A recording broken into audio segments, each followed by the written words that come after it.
la motivation et comment booster sa motivation. Fait que aujourd'hui, l'épisode du podcast de Espace-Sport va porter sur la motivation. En fait, c'est une thématique que Audrey, une de nos clientes, m'a demandé de parler en fait dans le podcast parce qu'elle était comme qu'est-ce que je pourrais faire quand je suis pas motivée ou comment je peux booster ma motivation pour les journées où c'est plus difficile. Fait que je m'appelle Alexandrine, je suis la fondatrice de StudioPod. En fait, notre mission au studio, c'est vraiment d'amener les femmes à faire de leur bien-être une priorité via un mode de vie sain et actif. Fait qu'en fait, notre intention, c'est vraiment d'avoir de l'impact positif en fait sur le bien-être des femmes partout au travers du Québec.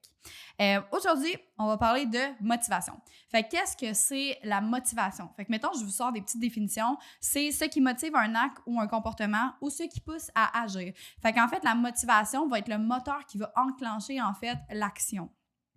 On s'entend que la motivation, c'est quand même quelque chose d'éphémère. Ce que je veux dire par là, c'est que on n'est pas constamment motivé, puis on peut pas se fier constamment sur la motivation pour accomplir un but, un objectif ou une intention en particulier. Parfois, il faut avoir de la discipline. Puis là, classique, si vous suivez le moindrement des comptes de fitness, vous allez voir, c'est pas la motivation, c'est la discipline.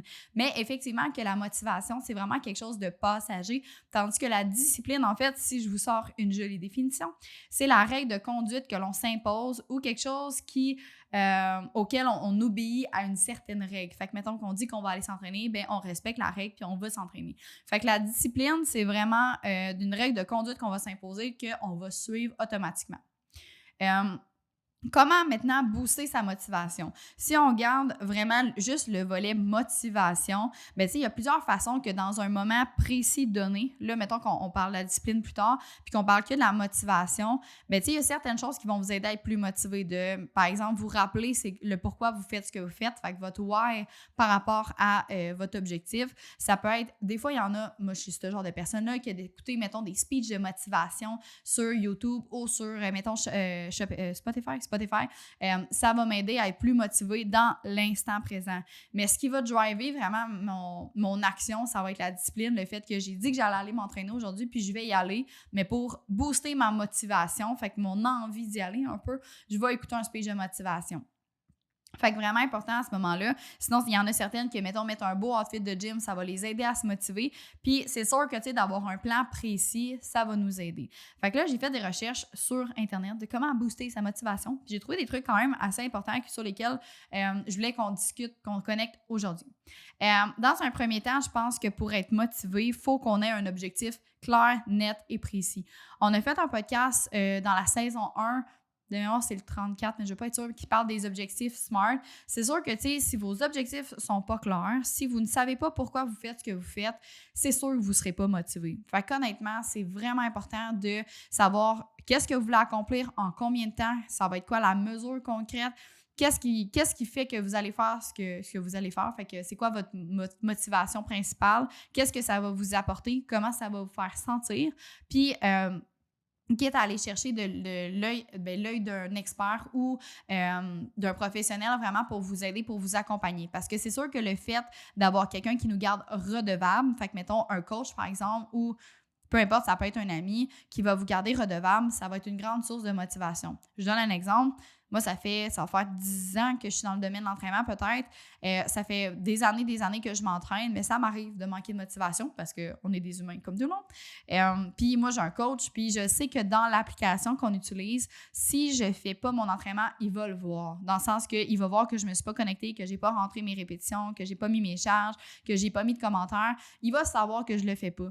Fait qu'honnêtement, des fois, juste pour ne pas le décevoir, c'est assez une grosse motivation, entre guillemets, pour me mettre en action, mettre la discipline en place, puis aller au gym. Même si, des fois, ça ne sera pas mon meilleur entraînement, des fois, je suis fatiguée, des fois, par exemple, je vais être dans ma semaine, ça me tentera moins, mais ça va être assez juste pour dire que je vais y aller. Puis des fois, ces workouts-là, ça se transforme au meilleur workout que tu as jamais eu parce que, justement, on dirait que tu as besoin de te défouler, de célébrer les capacités de ton corps, d'être dans le moment présent. Fait que des fois, on peut être vraiment surprise de nos performances dans ce genre de workout, de moment-là.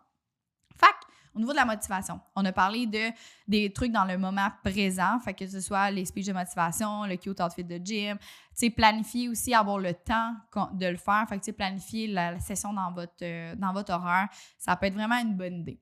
Si vous avez déjà intégré tout ça par vous-même, puis que ça ne fonctionne pas encore, puis que vos objectifs sont clairs, après ça, on va y aller avec des stratégies un petit peu plus complexes. Ce que je veux dire, pas plus complexes, mais plus sur le moyen terme. Fait que ça peut être d'embaucher un coach, fait que d'avoir quelqu'un qui nous garde redevable.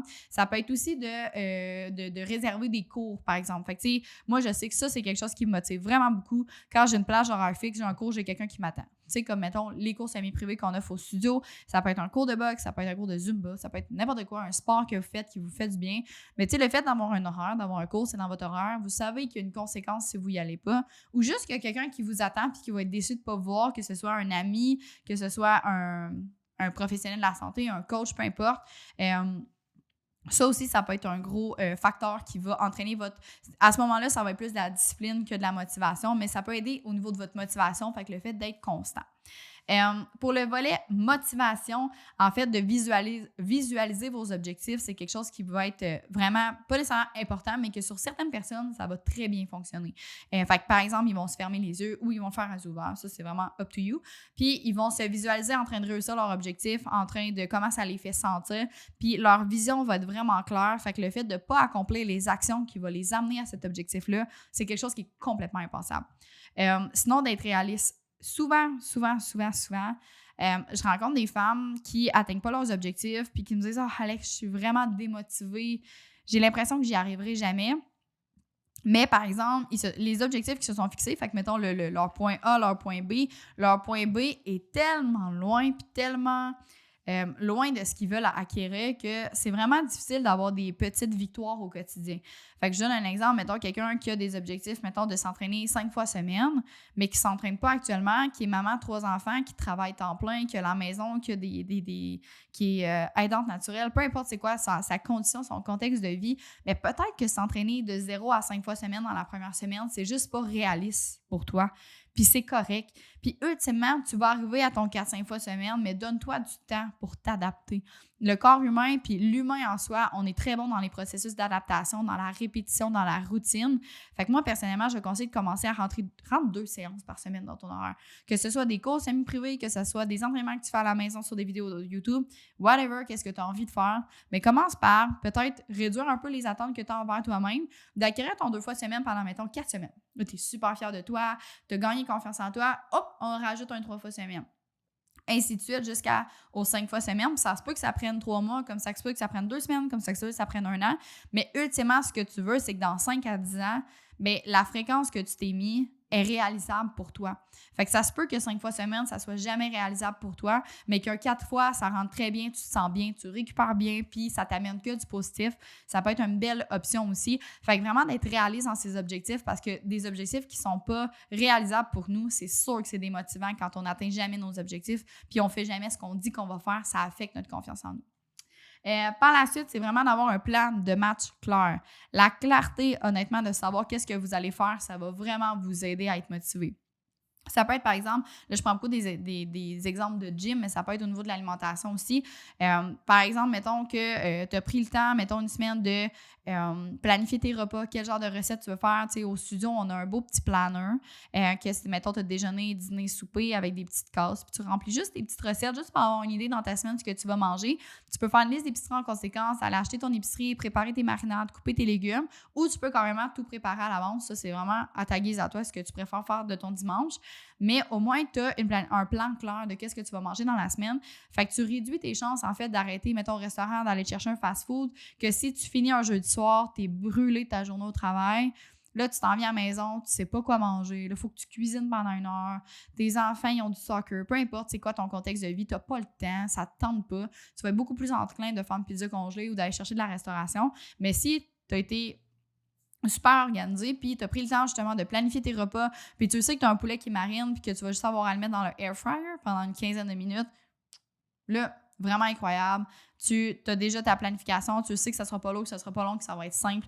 Vraiment super important. Puis la thématique s'applique aussi au niveau de l'entraînement. Fait qu'un plan de match clair, ça peut être justement, bon, ben mettons, je veux courir un demi-marathon au mois de mai, ben qu'est-ce que je vais faire? Tu sais, ça va être quoi mes distances de planifier? Je vais les mettre déjà dans mon horaire, je vais me mettre du temps pour manger aussi après. Fait que tu sais, vraiment d'organiser un peu son plan de match. Puis au niveau de l'entraînement, ben ça va être juste de, oui, avoir un programme d'entraînement, mais de savoir aussi ça va être quoi le prochain qu'on va faire. Fait avec nous au studio.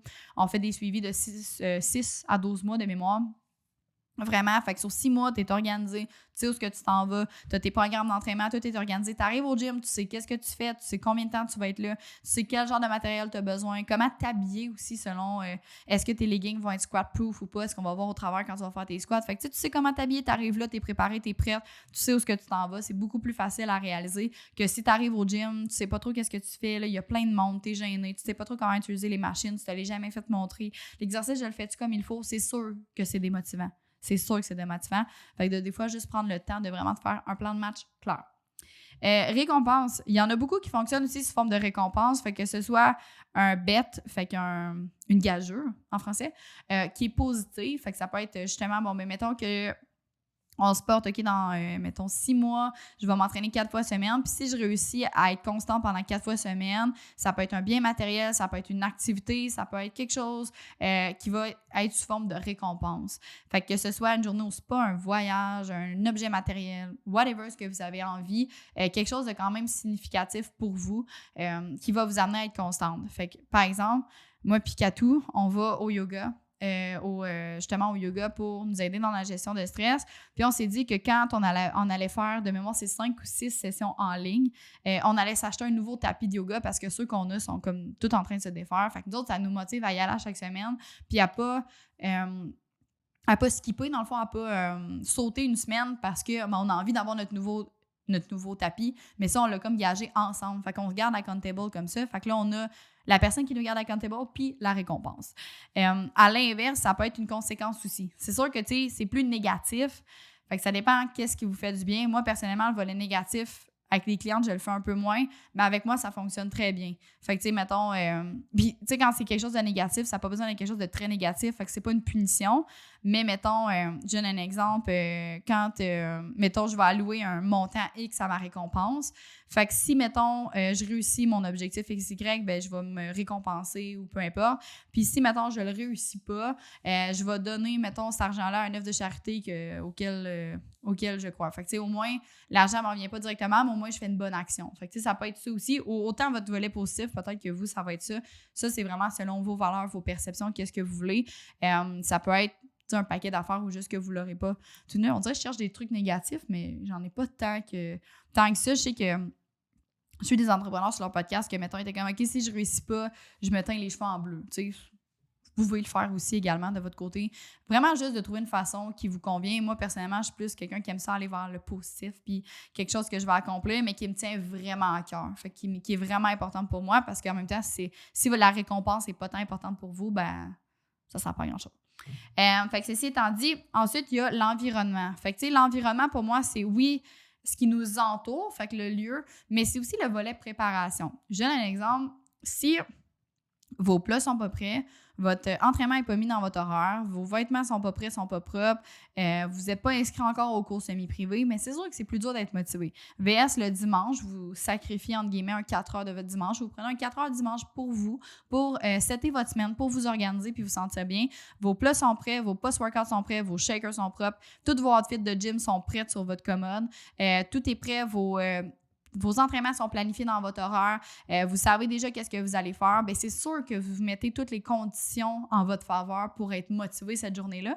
Parce que quand tu arrives, ton sac de gym est déjà prêt, tu as déjà ton post-workout, ton linge est déjà prêt. Fait que tu ne te crées pas d'excuses, mettons, de ne pas y aller. Parce que tout est aligné pour que tu y ailles. Fait que je pense que ça, c'est juste d'être bienveillante envers vous-même. Puis de tout vous préparer en conséquence. Fait que ceci étant dit, pour le volet motivation, comment booster sa motivation. Comme je l'ai dit, je pense vraiment que la discipline, le fait de respecter un peu notre parole puis de nous mettre des règles de façon équilibrée et bienveillante, bien entendu. Je pense vraiment que c'est ça la clé pour réussir des objectifs, mais il y a tout le temps des axes de motivation que vous pouvez utiliser, un peu comme on vous a présenté en début de podcast, vraiment dans le moment présent, fait que les speeches de motivation, le cute outfit. Il y a des choses un petit peu plus sur le long terme, fait qu'avoir quelqu'un qui nous garde accountable, visualiser ses objectifs, être réaliste, avoir une récompense, puis notre environnement et l'organisation. Je pense vraiment que c'est des choses qui peuvent vous aider à être plus motivé, mais avant tout, il faut vraiment que vous sachiez pourquoi vous voulez faire ce que vous voulez faire, puis que l'émotion ou le sentiment qui est rattaché à l'accomplissement de cet objectif-là soit assez fort pour que dans les moments où vous n'êtes pas motivé, bien, vous soyez en mesure de quand même vous mettre en action parce que la déception ou la douleur de ne pas accomplir votre objectif est supérieure au fait de vous mettre en action dans le moment présent pour aller au gym. Fait que sur ce, c'est ce qui complète notre podcast officiel sur la motivation. Puis c'est vraiment aussi de tout le temps finir le scénario aussi. C'est quelque chose que j'ai écouté dans un podcast, de justement finir votre scénario. Fait que mettons qu'on ne va pas au gym. Mais là, toute la journée, on va manquer un peu d'énergie, ça se peut qu'on soit démotivé, qu'on soit pas fier de nous. Puis, tu sais, vraiment de fil en aiguille, comme oui, le moment où tu as envie de rester couché, le sommeil est attrayant, mais au fil de la journée, est-ce que ça vaut la peine? Puis je pense que je me rappelle plus c'est qui disait ça par rapport à l'alcool, justement, tu sais, quand tu vires une brosse, ben tu sais, fini, le lendemain, tu te réveilles, t'es magané. Mais ça s'applique également au workout ou à peu importe l'action que vous avez besoin de motivation. Mettons que je le fais pas, c'est quoi les impacts sur le long terme? C'est quoi que ça va... Comment je vais me sentir de pas y aller? Puis des fois, juste ça, de faire comme ah ouais, non, j'ai pas d'autre temps dans ma journée, ça va être trop compliqué, je vais y aller ce matin. Des fois, c'est assez juste pour vous donner le petit élan, créer le momentum, en fait, pour vous rendre au gym, puis à prendre soin de vous, puis à célébrer les capacités de votre corps. Fait que sur ce, merci beaucoup d'avoir été là, honnêtement. Pour moi, la denrée la plus chère d'un être humain, c'est son temps. Fait que j'apprécie énormément toutes les personnes qui prennent le temps d'écouter nos podcasts, de les partager, de nous écrire un avis, de nous écrire des commentaires aussi sur comment vous trouvez les podcasts, comment nous, on peut s'améliorer sur les thématiques qui vous intéressent. Honnêtement, comme je vous dis, je suis vraiment reconnaissante qu'on ait une si belle communauté au studio. Puis justement, je vous invite à partager le podcast si le cœur vous en dit. Sur ce, on se revoit dans un prochain épisode la semaine prochaine.